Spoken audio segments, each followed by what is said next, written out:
அதனால் வந்துங்க என்னை பொறுத்த வரைக்கும் இந்த மாதிரி எல்லாத்தையும் வித் லோக்கல் கனெக்ஷன். இப்போ உதாரணத்துக்கு இப்போ திருச்சியில் பேசும்போது அந்த மணசநல்லூர் கிட்னி திருட்டெல்லாம் பேசினார் இல்லையா? அந்த மாதிரி அந்தந்த பகுதியில் சில பகுதிகளில் கனிம வள கொள்ளை நடக்குது. இப்போ இங்கே கூட மணல் வாடுறதை பற்றி பேசினார், திருச்சியில் கூட மணல் கொள்ளை நடக்கிறத பற்றி பேசினார்.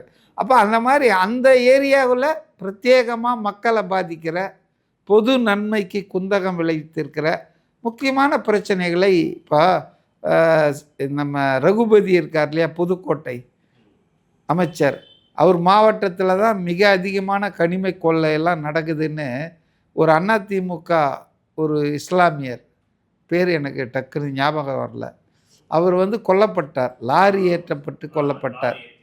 இப்போ அந்த பகுதியில் இதை நம்ம சொல்லணும், கனிம வளம் விஜய் வந்து அதை சொல்லணும்.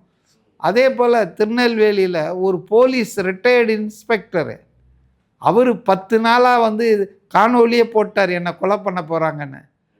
அதே மாதிரி அவரை கொலை பண்ணாங்க, அவருக்கு பாதுகாப்பு கொடுக்க முடியல. அதாவது ரிட்டையர்டு சப் இன்ஸ்பெக்டருக்கு அது மாதிரியான விஷயங்களெல்லாம் அவர் அந்த பகுதியில் போகும்போது சொன்னார்னா மக்கள் வந்து திமுக ஆட்சியின் அவலங்களை புரிந்து கொள்வதற்கு ஏதுவாக இருக்கும்.